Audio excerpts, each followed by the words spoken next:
Okay, here we have Nikon D2X, which is a classic Nikon DSLR camera, which came out about September of 2004. And at that time, it had an estimated price of a little over $6,000. But it was considered a top-of-the-line camera at that time. And it's a great camera, especially for those that would be interested in sports or wedding photography. It has features which can benefit those particular areas of photography. It weighs about 2.5 pounds, roughly. Sometimes, depending upon like batteries in there. It has a shutter speed range of 1/8 thousandths of a second up to 30 seconds time, plus it has bulb. It has a 12.4 megapixel APS-C size sensor, CMOS sensor, and the camera has a crop mode, a high-speed crop mode, in which it utilizes a lesser part of the sensor, but can give you a higher rate of speed of shooting. Normally it has a rate that is about 5 frames per second, but on high speed mode, the high speed crop mode, it can give you up to 8 frames per second. So you can sacrifice a bit of the megapixel amount in that aspect. It takes the megapixel down to the equivalent of between like 6 and 7 megapixel sensor. But if you need some fast work, like for sports or for certain features, which I'll talk about in a bit, for wedding photography, it works just great. As you could probably tell, this has built in as part of the body vertical grip with the vertical shutter and dial and so forth, and it works pretty well. It's very handy to have that all in one. It makes it for a bulkier, somewhat heavier setup, but for me personally, having that extra weight actually kind of helps me at times to keep a steadier hand. Sometimes with the lighter cameras, it can be a little easier, for me at least, to get some camera shake going on. So it can be helpful to for me to have some weight to the camera. It has rather fast focusing, and it's pretty accurate. It utilizes 11 autofocus points, 9 when it's in crop mode, and it has features like focus tracking. It allows for multiple exposures and image overlay features, which can benefit like the wedding photographer for different effects. The buttons and dials are all laid out in what you'd probably be comfortable with, even from the days of the later professional film cameras. That layout very similar, and it was very easy to and intuitive to work with.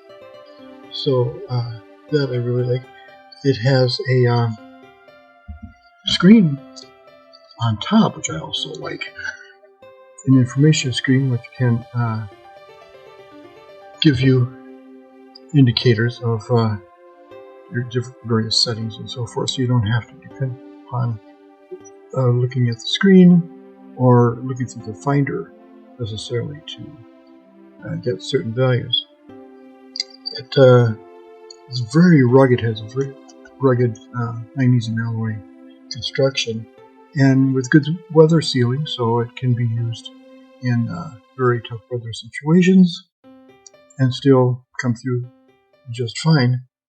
Now the pricing today, I had indicated that originally went for over $6,000, but nowadays, because of the age, you can get it oftentimes for under like $400, probably even under $300. But it's still a very nice camera, even for the time period when it was introduced. 12 megapixels isn't that bad. You can still get by with that. It's just fine. Has wireless Wi-Fi capability with added accessory,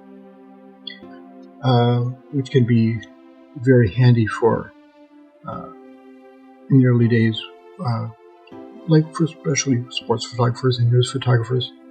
They like to be able to excuse me, have the edge of being able to get the shots needed right away and be able to get them transmitted, as fast as possible to their bosses, the companies they work for, the news agencies, to be able to get those out. And so that became a very nice feature to be able to have Wi-Fi capability. It has an ISO range of about 100 to 800, utilizing the option with that of an auto ISO, so it can help switch to different settings that might work better for you. Otherwise, its range is from 100 to about 3200. It has a couple of high settings to take you to like 1600 and 3200, but those wouldn't be available then with the auto ISO setting. But it has a 2.5-inch screen on back, which is nice. It's good enough for showing you the menu selections and for being able to give you an indication of I have to switch it off and back on here. I'm going to standby. But it can, I guess it's very low on battery power, sorry. But the screen on back can be fine for menu selections. Since this camera doesn't have video capability, this was before they started adding video to DSLRs, its layout is simpler, both with the dials and the buttons, but also with the display, the menu selections. You don't have to go through a ton of various types of menus and sub-menus and such to get to what you want to do. In fact, a lot of things they may give you separate buttons and to access certain features, and then utilizing control wheels in some cases to simply move to what you want to do. It has these rocker type of selector on here, a display down here for to give you some of your setting information, and as you can see here, it gives you even a voice memo type of feature if you want to be able to put in some sort of vocal indication, like where you're shooting or something important that you need to get in there. It takes a CF card. Many cameras, probably around that era, sorry, took CF cards, but of course, as I is shown in my video about the Canon 5D, you can utilize an adapter that allows you to utilize an SD card and put that in the adapter, and then the adapter goes into the CF slot of the camera. Now the battery that this takes is a special one. They're not, you can still get them to a certain extent. They're not the easiest to find, and they can be rather expensive when you find them. Now the battery itself is sizable here. This is actually the actual battery here, and it clips onto the battery cap there, the end piece, and then you slip that whole thing into the camera. And I through Amazon I was able to get a battery charger that can charge two of these types of batteries at the same time, and plus it also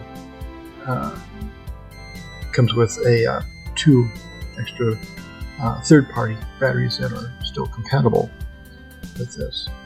I like to have backup batteries for on my cameras, and sometimes I get them through Amazon, where I can order batteries and charger at the same time. Usually the charger will be a more compact version of what might have come with the camera itself.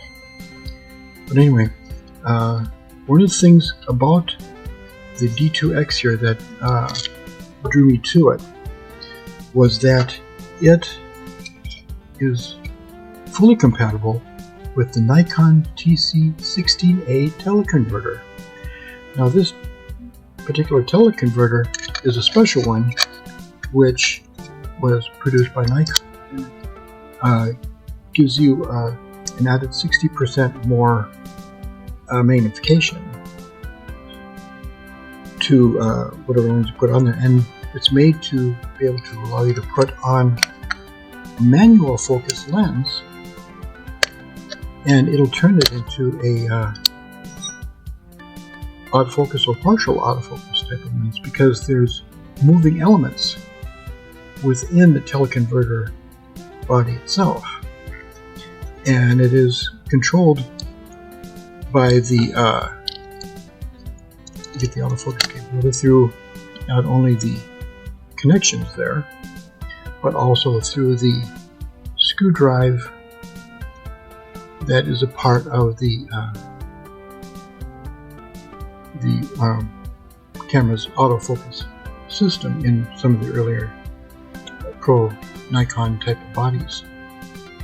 And so that type of setup was always a popular one for me, especially when I used to use the Nikon F4 camera, because it allowed me to utilize my 300 2.8 manual focus Nikkor lens at the time, and give me some autofocus capability with the camera, plus with the added convenience of adding an extra 60% to the magnification, turning the 300 2.8 into about a 480 millimeter lens with probably a little bit more than an f4 type of drop down in its aperture, relative aperture. And so, but it does give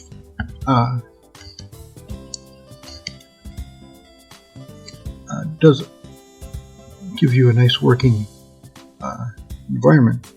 I mean, I don't know that I can get it to necessarily focus now, since the battery is down on this, but normally when you would press the autofocus, then the TC-16A would kick in and you'd be able to hear it. And it was originally made, the TC-16A, to work with a lenses, I believe, up to like 105 or even 135 millimeter, where you can even set the lens on infinity. and it would give you full or almost full focusing with that. Now with something like my 300 2.8, it gives me a limited autofocus. I can rough focus with the manual focusing, and then use the autofocus on there to kind of fine tune it and really zero in on it. And the autofocus mechanism in here is very precise. I've been very impressed with it. It's also pretty quick. And so overall, this has been a very nice camera to work with, very fun. And if you're looking for a nice camera that has all these types of features that I talked about at a really nice, decent price, this can be a possible option for you. The Nikon D2X, other cameras that in the D2 line that are also compatible with the TC-16A include the D2XS, which is came after this and gives a little bit more refinement over some of the features. But also the D2H was around, which only gives you like 4 megapixel sensor, but otherwise many of the other features are very much the same. And so the other Nikon cameras, DSLR cameras, aren't quite as immediately workable with the TC-16A. Some of them may require, because of pin assignments, pin locations with the electronic contacts, they may require a modified version, which you can get them where people have modified to work with more of the cameras. But if you want to be able to get a be able to use a Nikon TC-16A, just the regular original version, you can utilize it with the D2X here, the D2 series, and it'll work perfectly fine. The lens I have on here is an old Sigma that I have which goes 35 to 70, but it's a 2.8 to f4 aperture. But it still works well. And so that covers the Nikon D2X and some of its nice features. And so I guess I'll see you next time. Thank you.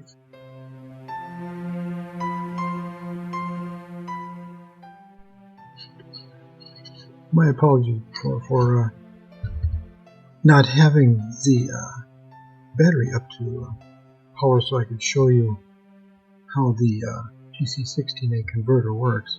I had thought that I had battery power in there, but it had gone down from what I thought it was.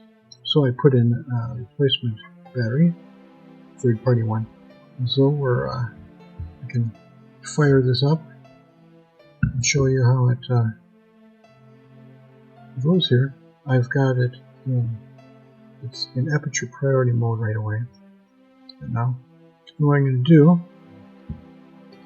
I can show you how it can. I've got it at the 7mm setting, and I've got back button focus set up here, as I usually do. So you can show you how it can work. You can probably hear it in action here. And I'm going to turn on the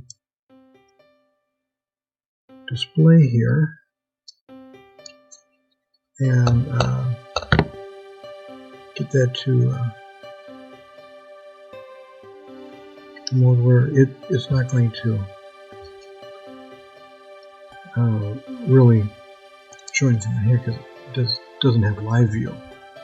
But I can have it focusing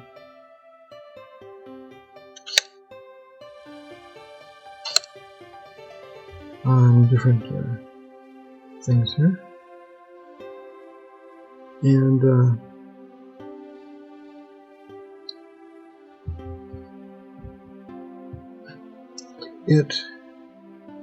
in fact, I might even be able to maybe show you kind of how this works. I'll utilize the back button to focus on here, but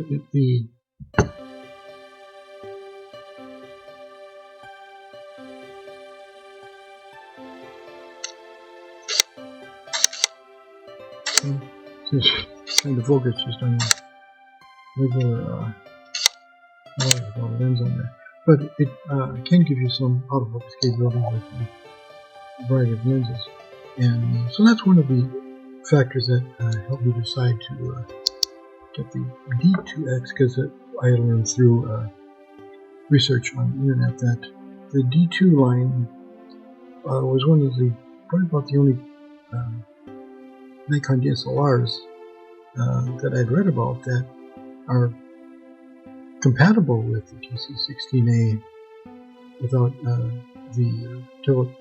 without having a modified converter, and so that can be very handy.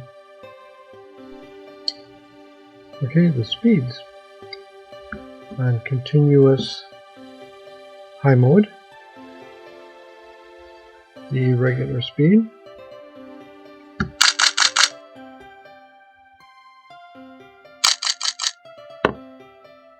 now with high speed top mode, we'll turn that on, and now this gives us amazing frames per second.